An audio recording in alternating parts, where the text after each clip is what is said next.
The Indus Valley civilizations was one of the most advanced ancient civilizations in the history of mankind. It gave us the grand and glorious legacy of town planning, housing, and urbanization characterized by remarkable skill and perfection. Several features of the Harappan legacy are unmistakable even today. It was followed by the Vedic civilization of ancient India.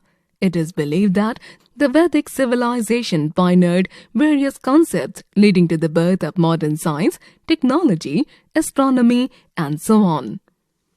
The contribution of our ancient predecessors in language and literature has also been remarkable.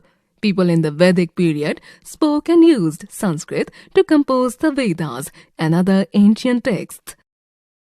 Along with languages such as Greek, Latin, and Persian, Sanskrit is regarded as one of the oldest languages in the world. It is also the language from which most of the present-day languages of North and East India have originated. In the field of literature, the Vedic people made great contribution in the form of the Vedas, Upanishads, Puranas, and epics to the world. IQ. Find out about some of the ancient texts that are still regarded as important. Literature. The Vedas. The Vedas were composed between 1500 BCE and 1000 BCE. The earliest Vedic text is the Rig Veda. It is a collection of hymns in praise of various gods such as Indra, Agni, Varun, and Mitra. It is the oldest text on modern astronomy. Great scientific knowledge is concealed in the hymns of this ancient text. The other three Vedas were composed later. The Upanishads, the Brahmanas, and the Aryankas were the other texts of Vedic literature. They were mostly an extension of the Vedas. The Puranas speak about the traditions, legends, moral codes, religious and philosophical principles, and history. The Smritis were written by several scholars. These are metrical texts which contain rules and regulations for the guidance and governance of society. They are based on the religious Vedic literature. The epics. There are two famous Indian epics, the Ramayana and the Mahabharata. They have kept alive the spirit of Hinduism. They remain the most popular texts and have been rendered in several languages of the world. The Ramayana was composed by sage Valmiki. Originally, the epic had 6,000 verses. Later, the number went up to 12,000 and finally to 24,000. It is the story of Rama, the ruler of Ayodhya, and his war with Ravana, the king of Lanka. The Ramayana had an important influence on later Sanskrit poetry. This epic poem provides insights into the aspects of Indian culture and continues to influence the politics, religion, and art of modern India. The Mahabharata is a religious epic. It was composed by the sage Ved Vyas. Originally, it contained 8,800 verses and was called Jaya Samhita. Later, the number of verses was increased to 24,000 and it came to be known as Bharata. Today, the Mahabharata has 1,00,000 verses. It is the story of the Kauravas and the Pandavas and also includes the Bhagavad Gita, a dialogue between Krishna and Arjuna on the battlefield about the struggle between good and evil. Sutras. The sutras are the ancient treatises on various subjects. They illustrate various rituals and also shed light on developments in the fields of geometry and mathematics during that period. They consist of laws relating to these fields. Buddhist and Jain texts. These texts were composed in Pali and Prakrit. The Jataka with the previous life of the Buddha is the main Buddhist text. The Jain texts were called Purvas, secular literature. Biographies, prashastis, autobiographies, and accounts of travelers, etc. all form part of the secular literature. Arthashastra, Harshacharita, the literary masterpieces of Kalidasa, and Sangam texts of the south also belong to this category. The Arthashastra and the Indica were written by Kautilya and Megasthenes, respectively, during the reign of Chandragupta Maurya. The Arthashastra describes the political system of the time and the art of governance. It gives information on the political and military administration of the Mauryas. Similarly, the Indica tells us about the political, social, and economic conditions during the reign of the Mauryas. It also describes the city of Patliputra. Kalidasa, who probably lived during the time of the Guptas, is regarded as the greatest poet and dramatist of India.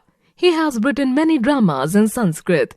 His play and poetry were largely based on Hindu mythology and philosophy. His famous works include the Meghaduta, Raghuvansham, Ritusamhara, Kumarasambhava, Abhijanana Shakuntalam, and Malvikagnimitram. The Hitopadesha and Panchatantra were also written during the Gupta period. Harshacharita is another valuable literary piece composed during the reign of Harshavardhana. It is his biography written by Banabhatta. It describes the early life of King Harsha.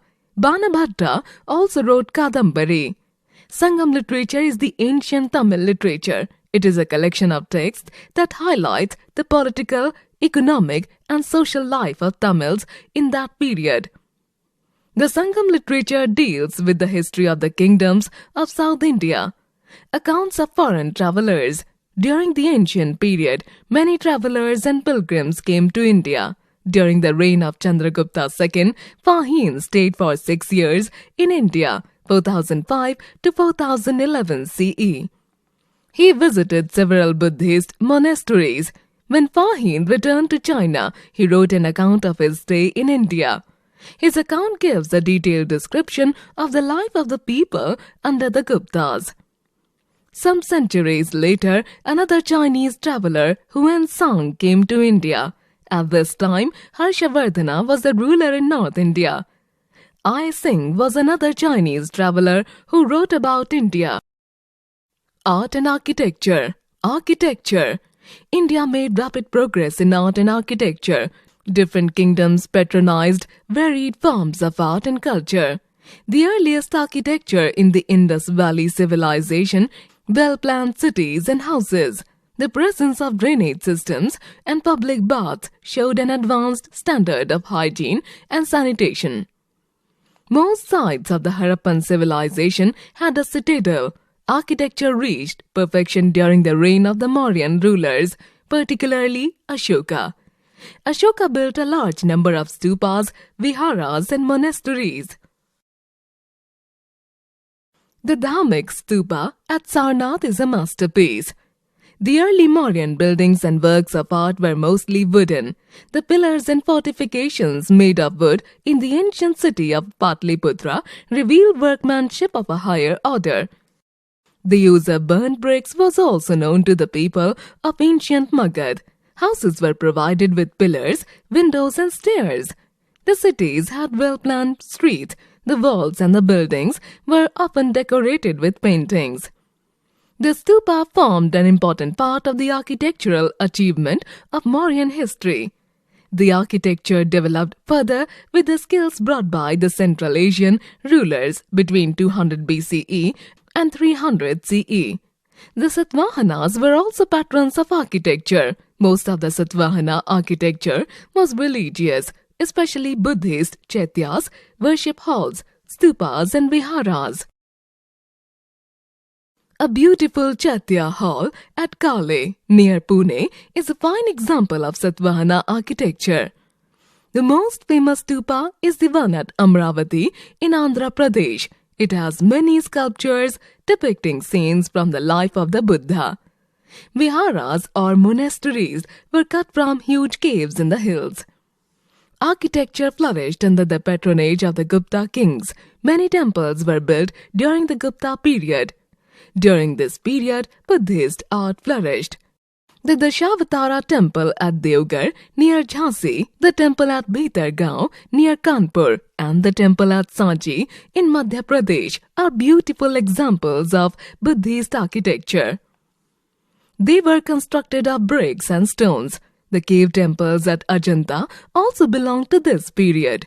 Nalanda University was established by the late Gupta rulers. It was the first residential university in the world.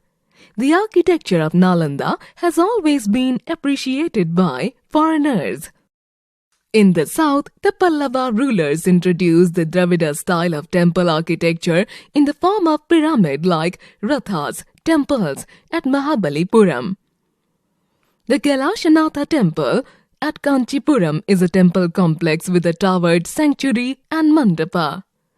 The Chalukyan rulers built beautiful stone temples and cave shrines dedicated to Vishnu and Shiva at Vatapi, Ehol and Pattadakkal. A large number of Buddhist monasteries were built by the Chalukyan dynasty. Some of the celebrated paintings and sculptures of the Ajanta and Ellora caves are examples of the art that the Chalukyan dynasty patronized. More than 150 temples were built by the Vatapi Chalukyas in Ehol alone. These temples are considered the beginning of rock-cut Hindu architecture. In Dharwad, Gadag and Haveri, more than 50 temples were built by the Kalyani Chalukyas.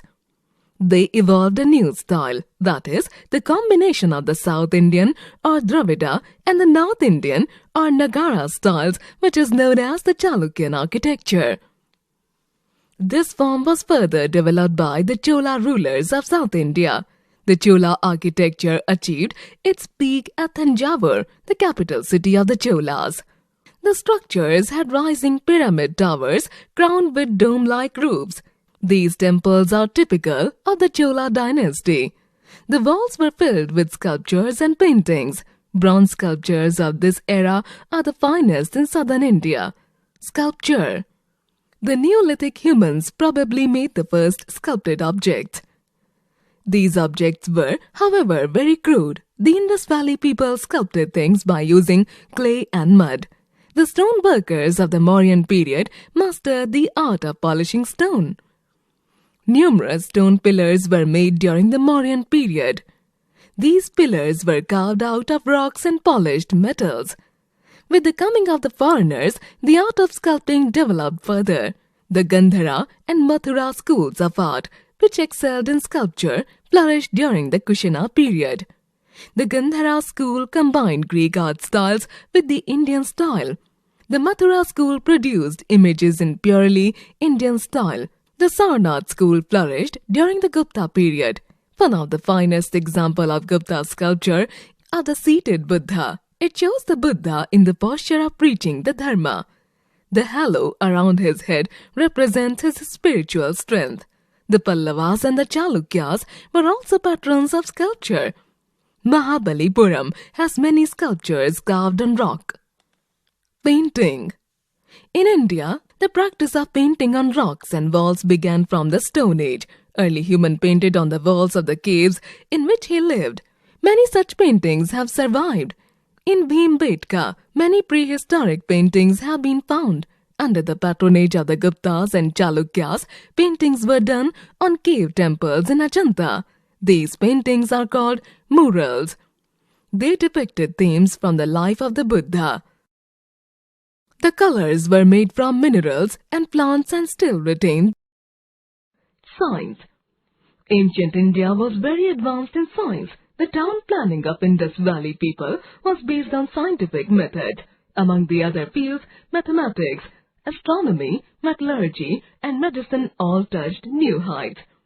In the field of astronomy, Romaka Siddhanta, a great work on astronomy, was composed during this period. All branches of science developed under the Guptas.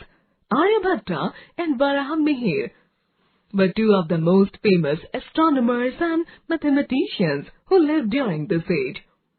Medical science recorded unprecedented progress during the early centuries of the Christian era. Charaka and Sushruta were the two famous names during this period.